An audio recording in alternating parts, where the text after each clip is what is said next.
مسلمانوں کے بازار میں ایک یہودی بادشاہ نے اعلان کرا دیا کہ میرے 4 سوال ہیں، اگر کوئی مسلمان ان 4 سوالوں کا اگر جواب دے دے گا تو میں مان لوں گا کہ اسلام سچا مذہب ہے، اسلام اچھا مذہب ہے اور اسلام ہی پکا مذہب ہے۔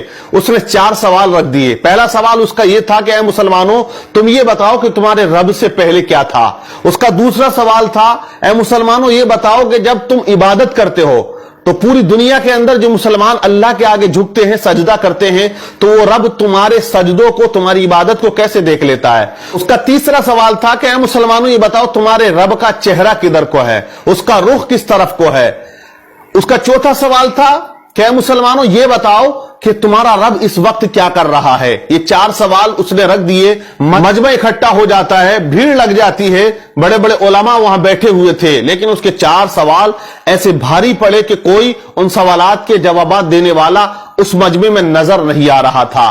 اس یہودی نے جو سوالات رکھ دیے، مجمع میں خاموشی طاری ہے، لیکن اسی درمیان مدرسے کی چھٹی ہو جاتی ہے اور بچے مدرسے سے سبق حاصل کر کے اپنے اپنے گھروں کو جا رہے ہوتے ہیں۔ انہی میں ایک چھوٹا سا بچہ آتا ہے اور اس نے کہا کہ اے لوگوں یہاں بازار میں بھیڑ کیسی ہے، معاملہ کیا ہے، مجمع اتنا اکٹھا کیوں ہے۔ لوگوں نے کہا کہ یہاں ایک یہودی نے 4 سوال کیے ہیں اور وہ مسلمانوں سے کیے ہیں۔ وہ کہتا ہے کہ اگر کوئی مسلمان ان سوالات کے جوابات دے دے گا میں مان لوں گا کہ اسلام سچا مذہب ہے، لیکن اس کے سوالات کا جوابات دینے والا یہاں مجمع میں کوئی نظر نہیں آتا ہے۔ بچہ مجمع کو چیرتا ہوا آگے جانے لگا۔ بچے نے کہا کہ میں اس کے سوالوں کا جواب دوں گا۔ لوگوں نے کہا بڑے بڑے علماء یہاں بیٹھے ہوئے ہیں، تیری کیا اوقات یا تیری کیا حیثیت، تو اس یہودی کے سوالوں کا جواب دے گا۔ بچہ مجمع کو چیرتا ہوا، محنت کرتا ہوا آگے جاتا ہے اور اسی یہودی کے سامنے جا کے کھڑا ہو جاتا ہے جو اونچے تخت پر کرسی لگا کے بیٹھا ہوا تھا۔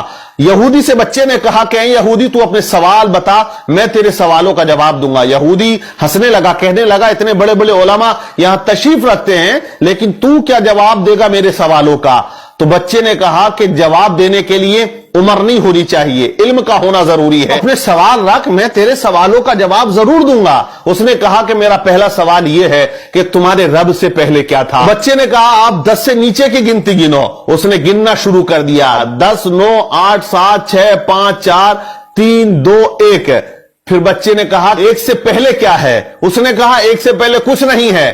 تو بچے نے کہا میرے رب سے پہلے بھی کچھ نہیں تھا، میرے رب کے بعد بھی کچھ نہیں ہے، وہ ہمیشہ سے ہے اور وہ ہمیشہ رہے گا، وہ اکیلا ہے وہی اکیلا رہے گا، اسے کوئی فنا نہیں ہے۔ کل من علیہا فان ویبقى وجہ ربک ذو الجلال والاکرام۔ بچے نے اس کے سوال کا جواب دیا۔ یہودی حیران رہ گیا۔ بچے نے کہا اب تو دوسرا سوال کر، تیرا دوسرا سوال کیا تھا، تیرا دوسرا کوشچن کیا ہے۔ تو یہودی نے کہا میرا دوسرا کوشچن، دوسرا سوال یہ ہے کہ جب پوری دنیا میں مسلمان اللہ کی عبادت کرتا ہے، اس کے آگے سجدہ کرتا ہے، تو وہ رب کیسے تمہاری عبادت کو دیکھ لیتا ہے یا تمہیں سجدہ کرتے ہوئے دیکھتا ہے۔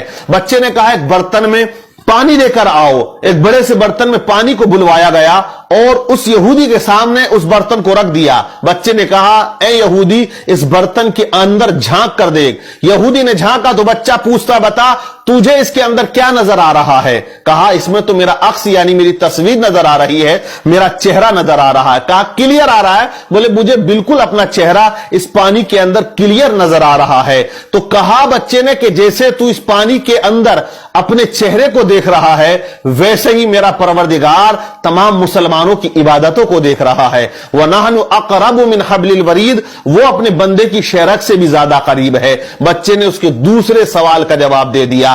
بچہ کہتا تیرا تیسرا سوال کیا ہے؟ تو یہودی نے کہا میرا تیسرا سوال یہ ہے کہ تمہارے رب کا چہرہ کدھر کو ہے، اس کا رخ کس طرف کو ہے۔ تو بچے نے کہا ایک چراغ کو بلایا جائے۔ چراغ بلایا گیا، اس کو روشن کیا گیا۔ بچے نے کہا بتا یہودی اس چراغ کی روشنی کدھر کو ہے۔ تو اس نے کہا اس کی روشنی تو چاروں طرف کو ہے۔ بچے نے کہا کہ جب اس چھوٹے سے چراغ کی روشنی چاروں طرف ہے، میرا رب تو بہت بڑا نور ہے۔ اللہ نور السماوات والارض، اللہ سے بڑا کوئی نور نہیں، اور وہ ہر جگہ موجود ہے، ہر شے پہ وہ قدرت رکھتا ہے۔ ان اللہ علی کل شیء قدیر، وہ ہر چیز پر قدرت رکھنے والا ہے۔ بچہ کہتا ہے تیرا چوتھا سوال کیا ہے؟ یہودی نے کہا میرا